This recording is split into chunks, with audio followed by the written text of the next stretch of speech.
প্রথম আলো শিরোনাম করেছে বিশ্বকাপ ফুটবল 2026 নিয়ে আর্জেন্টিনার সামনে শুধু স্পেন। এছাড়া জুলাই গণ অভ্যুত্থান নিয়ে তাদের শিরোনাম দীর্ঘ অসুস্থতায় অনেকে, বিদেশে চিকিৎসায় এখন 39 জন। এবার দৈনিক ইত্তেফাক, সফর শেষে আইএমএফ মিশন, বাংলাদেশ এখনও রাজস্ব, আর্থিক খাত ও মুদ্রাস্ফীতিজনিত বড় চ্যালেঞ্জের মুখে। এছাড়া জিয়াউর রহমান হত্যা, পলাতক মেজর 45 বছর পর গ্রেফতার। দৈনিক সমকাল, তাদের শিরোনাম আশ্রয় কেন্দ্রে অনিয়মের ঠাঁই। এছাড়া জিয়াউর রহমান হত্যাকাণ্ড, 45 বছর পর সেনা কর্মকর্তা আটক। বাংলাদেশ প্রতিদিন, তারাও শিরোনাম করেছে বিশ্বকাপ ফুটবল নিয়ে ভামোস আর্জেন্টিনা, বিশ্বকাপ ফাইনালে রোববার লড়াই স্পেনের সঙ্গে। আর প্রধানমন্ত্রী বলছেন জাতিগোষ্ঠীর বৈষম্য থাকবে না ক্ষুদ্র নৃগোষ্ঠীর প্রতিনিধিদের সঙ্গে সাক্ষাতে। দৈনিক যুগান্তর শিরোনাম করেছে ফুটবল বিশ্বকাপ নিয়ে ফুটবল রাজ্যে মেসি সেরা।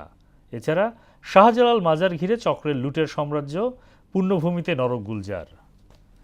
আমার দেশ শিরোনাম করেছে আপাতত ভারত সফরে যাচ্ছেন না প্রধানমন্ত্রী।